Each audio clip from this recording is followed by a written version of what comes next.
Bien amigos, 10:39 de la mañana, gracias por acompañarnos. Vamos a darle la bienvenida a nuestro invitado. Él es el señor Gilberto Romero, presidente del PREDES. Bienvenido. ¿Y por qué PREDES? Porque hoy es el Día Internacional para evitar o para prevenir los desastres, según las Naciones Unidas. Y esta es una fecha que no solo debemos resaltarla en nuestro país, sino en el mundo entero. Parte de esta gestión del riesgo de desastre es PREDES, por supuesto, también. Por eso le damos la bienvenida. Ciertamente, agradezco la oportunidad que tenemos para dirigirnos a la ciudadanía en este día tan especial que se conmemora o se celebra desde hace 25 años atrás, el 13 de octubre, en todos los países del mundo que han firmado el marco de acción de Sendai, que es lo que nos rige a todos los países, tienen que hacer actuaciones para sensibilizar a la población a reducir el riesgo frente a los eventos naturales. Perfecto. Justamente el día de hoy hay una importante y magistral conferencia, ¿no es cierto?, que la organiza la Presidencia del Consejo de Ministros, en la que participan todos, PREDES, INDECI. Quiero preguntarle por la instancia que es oficialmente, entiendo que es la PCM, la que monitorea el trabajo intersectorial para la gestión de riesgo de desastres. ¿Cómo estamos? Sí, efectivamente, de acuerdo a ley, el órgano rector en el tema de gestión de riesgo de desastres y que dirige todo el Sistema Nacional de Gestión de Riesgos es la Presidencia del Consejo de Ministros, actualmente a través del Viceministerio de Gestión Territorial, ¿no? Ha habido ahí una modificación, por tanto, y está ubicado en ese espacio. De esta instancia se desprenden dos organismos técnicos nacionales que son el CENEPRED para ver todo lo que es prevención y el INDECI para el tema de preparativo, respuesta y rehabilitación de desastres. Precisamente hoy estamos viendo, ¿no es cierto, señor Romero? Hoy estamos viendo el cuarto sismo escolar a nivel nacional en 3 momentos, ¿ah? Porque esto es en la mañana, en la tarde y en la noche. Y precisamente el de la noche coincide con ese simulacro a nivel nacional que lo hace INDECI, 8 en punto de la noche. Parte de esto es la prevención. Efectivamente, el tema de la prevención va mucho más allá, inclusive. Es la preocupación que debemos tener y las políticas tienen que estar orientadas a no generar nuevos riesgos. Si bien ya durante décadas hemos acumulado riesgos y vulnerabilidades que se pueden expresar claramente en el tipo de viviendas que tenemos, tan débiles, tan precarias, en espacios que han sido invadidos y que luego son afectados por huaicos, por desbordes de ríos y también por sismos. Tenemos que corregir esto de plano y tenemos que iniciar una nueva era de reducir la posibilidad de ser afectados por desastres. Claro. Y esto tiene que ver con organizar lo que es la planificación urbana, hacer respetar las normativas de ocupación del suelo y también las normativas técnicas de la construcción, ¿no? Y sobre todo apoyar mucho a que la población pueda participar activamente en identificar sus riesgos y reducir sus vulnerabilidades. Claro, reducir las vulnerabilidades pasa por ver, por ejemplo, dónde estoy ubicado, dónde está mi vivienda, sobre qué suelo. Sobre todo, tenemos fenómenos naturales, señor, que digamos, señor Romero, que siempre se dan todos los años. Por ejemplo, el fenómeno del Niño, ¿no es cierto? Es un fenómeno natural que este año, el Niño costero, digamos, nos ha costado muchísimo a los peruanos, especialmente en el norte del país. ¿Por qué no aprendemos o qué nos está faltando?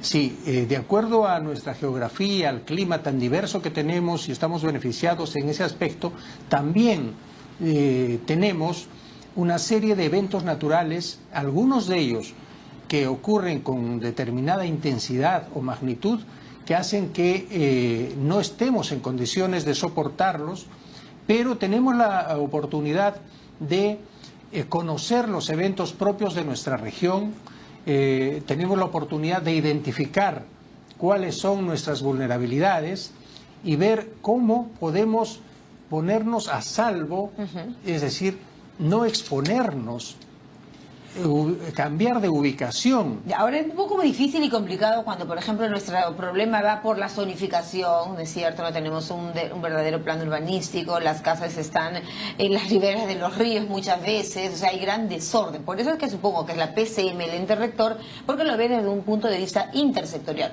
¿Por dónde empezar en esto del ordenamiento? Es una pregunta quizá un poco complicada. Es complicado, pero hay que afrontarlo, ¿no? Hay que afrontarlo, no va a dar resultados en el corto plazo, no van a cambiar las cosas de la noche a la mañana, pero empecemos a corregir pensando en las nuevas generaciones, las generaciones futuras, pensando también en que nuestro desarrollo como país no tiene que ser afectado por estos eventos y que le representan al país muchos millones de soles de tener que invertir para la reconstrucción. Y muchas veces se ha dicho se va a reconstruir, pero en realidad más que reconstruir es empezar a construir, porque por ejemplo estas viviendas tan vulnerables que tenemos, ¿no es cierto?, en el norte del país, en el interior, aquí mismo si uno ve los viejos solares son inhabitables, sin embargo la gente vive ahí aún. El tema es, ustedes han hablado mucho de la prevención, y aquí tenemos un material que nos habla de acciones de preparación para responder ante desastres en tu barrio, por ejemplo, ¿no es cierto? Sí. ¿Qué tanto los peruanos estamos preparados a nivel preventivo, a nivel voluntario? ¿Acudimos a un simulacro o no?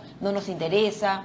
¿Qué hacer frente a cuántos años de silencio sísmico tenemos? Sí, en efecto, este año la campaña, el eslogan de la campaña es Hogar Seguro, ¿no? Frente a eventos naturales. Hogar Seguro, Hogar. Y entonces tenemos que empezar por ahí, por el hogar. Es necesario, bajo responsabilidad del jefe de familia, de los miembros de la familia, identificar al interior de la vivienda si tiene algún lugar seguro y definirlo frente a todos para poder allí guarecerse en el caso que ocurra un sismo, ¿no? Y en el caso que no tuviera un lugar seguro es importante identificar lugares seguros fuera de la vivienda, al exterior de la vivienda. Claro. Y esto significa hacer... Con tu barrio, por ejemplo, el trabajo comunitario con tu barrio, porque ustedes han promovido el trabajo en comunidad, ¿no es cierto? Necesariamente tiene que ser en coordinación con el resto de vecinos, ¿no? Con la organización vecinal, identificar los lugares de seguridad, las rutas por las cuales se puede transitar y empezar a despejarlas. Perfecto. Empezar a habilitar esas zonas de manera que brinden la seguridad del caso. El Ministerio de Vivienda, digamos, que también está invitado hoy en esta reunión, en esta conferencia, es el Ministerio de Vivienda, es INDECIS, el CENEPRED, evidentemente a la cabeza, la Presidencia del Consejo de Ministros, ¿no es cierto?, ustedes que son predes. Y quisiera preguntarle, por ejemplo, en los trabajos del Ministerio de Vivienda, ya debiéramos tener en el país casi obligatoriamente la ley para tener viviendas sísmico resistentes, es la palabra correcta, creo, ¿no? Sismo resistente. Corrígeme y muchas gracias. ¿Qué pasa? ¿En qué estamos? Claro. Si hay mecanismos para tener una vivienda más resistente frente a un terremoto. Sí, yo creo que esto hay que inculcarlo a todo nivel. Es decir, no solamente aquellas viviendas que se construyen con ingeniero que está haciendo los planos y supervisando las construcciones, sino también que inculcarlo para que los albañiles que trabajan a nivel de barrio, ¿no?, y que son convocados o llamados por las familias para construir, tengan muy claro cómo se tiene que utilizar los materiales. ¿Qué tendríamos que aprender, señor Romero, por ejemplo, de países altamente sísmicos, donde vemos que el saldo no llega a ser como podría pasar en el Perú o como ha pasado en otros países, como Japón, por ejemplo, ¿no?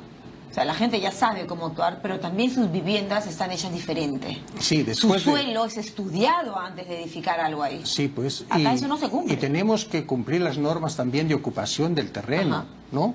No tienen que continuar estas invasiones y estos procesos. No, pero también las autorizaciones que dan las municipalidades. En efecto, ahí yo creo que hay que ser mucho más riguroso con las municipalidades, de manera que ejerzan el rol que tienen, que es el control urbano. No solamente planificar, sino controlar que esto se esté cumpliendo. Bueno, hay más en realidad, fíjese usted, hay más de una reflexión que podríamos desprender de la reunión del día de hoy, en esa reunión que se va a realizar en el auditorio del Ministerio de la Mujer, ¿no es cierto? Sí. De Poblaciones Vulnerables, lo organiza la Presidencia del Consejo de Ministros en el Día Internacional de Reducción de Desastres. Y aquí tenemos, señor Romero, la mochila.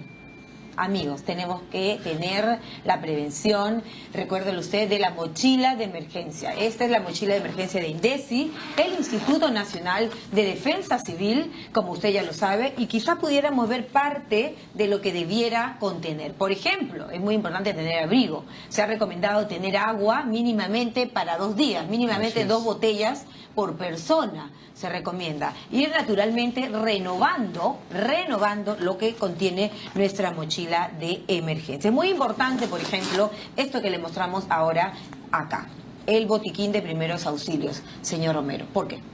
Es importante porque un sismo, a diferencia de inundaciones, causa muchos heridos, ¿no?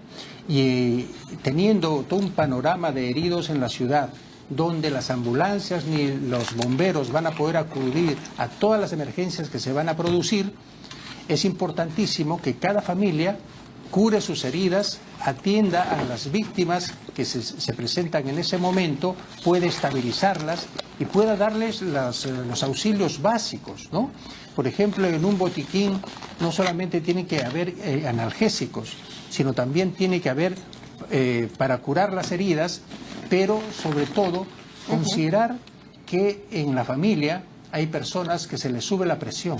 Así es. Y esos medicamentos tienen Básico, que estar, ¿no?, en el botiquín. Ahora, necesariamente. ¿Qué tan importante? Ya hemos visto el botiquín. El agua, por ejemplo, es fundamental. La linterna no nos puede faltar. Evidentemente el aparato móvil y utilizar mensajes de texto, papel higiénico, toallas, paños húmedos, todo lo que pudiéramos saber que definitivamente por lo menos nos va a servir, señor Romero, para las primeras 48 horas. Así es. ¿Por qué? En las primeras 48 horas. Porque va a haber un gran desconcierto, un gran caos, por más que se planifique la respuesta frente a la emergencia.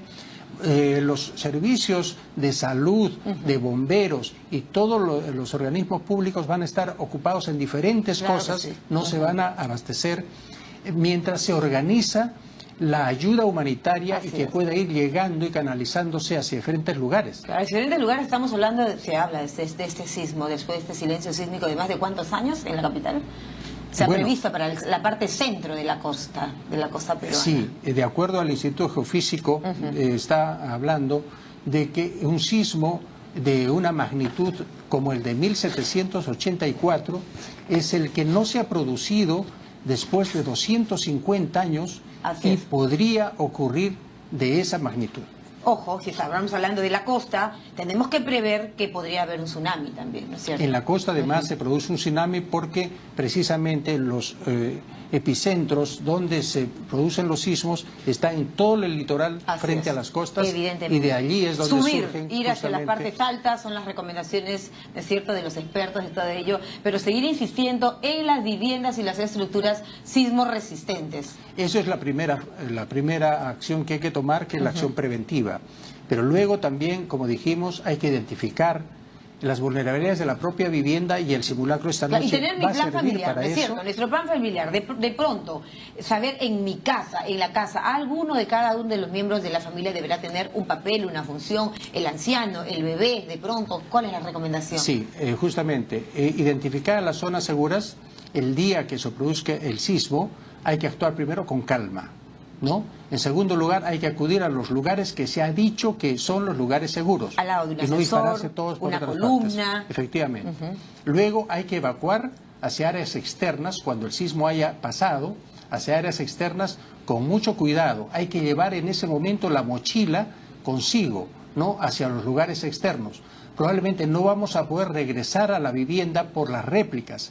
Entonces tenemos que mantenerlos fuera, para lo cual es importante la manta, la vestimenta, los medicamentos y algunos alimentos básicos que podamos consumir directamente, ¿no? Perfecto. Entonces, esto también inmediatamente hay que reunirse, hay que comunicarse con sus familiares y hay que establecer lógicamente cómo nos vamos a comunicar, ya sabemos que las redes colapsan, colapsa la luz, colapsa el teléfono, mensajes de texto es lo que nos recomiendan, y estar prevenidos. Parte de esa prevención, señor Romero, es participar de los simulacros. Son 3 el día de hoy a nivel escolar que lo organiza el Ministerio de Educación y el INDECI a nivel nacional, el de las 8 de la noche. El de las 8 de la noche es, digamos, para toda la población y también para los centros educativos que funcionan por la noche. Perfecto.